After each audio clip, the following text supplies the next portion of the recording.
আসসালামু আলাইকুম। তো আজকে একটা বাসায় এসেছি একটা বাবুকে দেখতে। বাবু হলো আমাদের আকশা বেবি। আকশা বেবি হলো আমার সাফওয়াদের ফ্রেন্ডের বোন। তো ভাবির বাসায় আর কি চলে আসলাম। তো ভাবি অনেক অনেক আয়োজন করেছে। ভাবি বাবু হওয়ার কারণ স্কুল আর কি আসতে পারে না। আর আমি এর আগেও আর কি শেয়ার করেছি যে আমরা ভাবি কম বান্ধবী বেশি। আর সবার সাথে এত ভালো একটা বন্ডিং, মাশাআল্লাহ। আমার মনে হয় আমাদের এই বন্ডিং মনে হয় যতদিন বেঁচে থাকবো ততদিন থাকবে। তো এই তো আমরা একটু রং ঢং করতেছিলাম। তো এইখানে ভাবিরে মিললেই সবাই আর কি ভাবিকে মানে আনিফার বোনকে দেখতে গিয়েছি। ওর নাম হলো আকশা, যে বেবিকে দেখতে গিয়েছি। তো ভাবিরে মিললে কি ঘুচিয়ে দিচ্ছি, কারণ ভাবি একা। আর এই জন্য আর কি আমরা যেটুকু পারছি ভাবি আর কি ঘুচিয়ে দিয়ে মানে সাহায্য করছে আর কি। তো ভাবি অনেক অনেক অনেক আয়োজন করছে। আর ভাবি তোমাকে সামনাসামনি বলা হয়নি সেদিন তাড়াহুড়োর কারণে। তোমার সব আইটেম অনেক অনেক মজার হয়েছে, সেমাই, নুডলস, তারপর তোমার চাটা অনেক ভালো হয়েছে। সবসময় মানে তোমার শুনেছি যে তোমার চাটা অনেক ভালো হয়, তো এবার খেয়ে আসলাম। তো এই যে ভাবি অনেক কিছুর আয়োজন করেছিল। তো অনেক দিন ধরে যাবো করে, তো স্কুলে ওদের পরীক্ষা ছিল প্রথম সেমিস্টারে, এই কারণে আর কি সবাই টাইম হতে ছিল না, তাই আর কি আমরা যেতে পাইনি। তো এই তো আমরা চলে আসছি।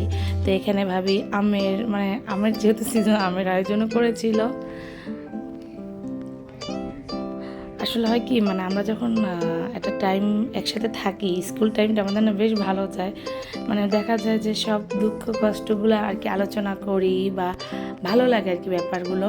তো আমিও এখন স্কুলে রেগুলার যেতে পারি না, কারণ দেখা যায় যে সাফওয়াত সাদেবকে নিয়ে একটু ব্যস্ত থাকি বিদায় মানে স্কুলে যাই না বললে ভুল হবে, স্কুলে যাই বাট একটু লেট করে যাই। সকাল আর বাবা স্কুলে নিয়ে যায়, আর আমি যাই 10টার দিকে। তো এখানে ভাবির সাইডগুলো ভিজিট করতেছিলাম। ভাবির পাশে অনেক জায়গা ছিল, তো সেখানে আর কি অনেক গাছ লাগানো, সেগুলো দেখতেছিলাম।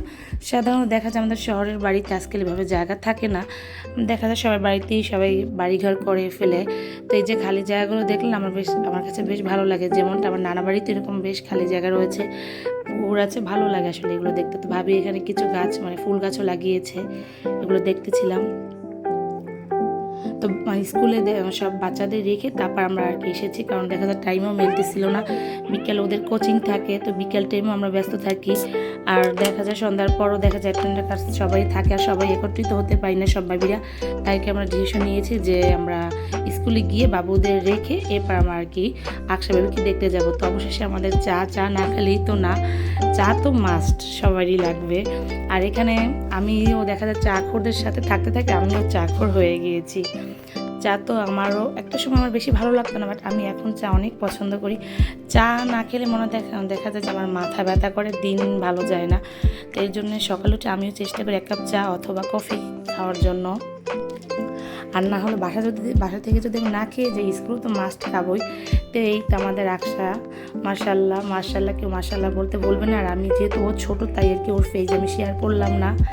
তো ওর জন্য আমাদের সব মানে আন্টিদের পক্ষ থেকে ওর জন্য ছোট্ট একটা গিফট আমরা নিয়ে গিয়েছিলাম।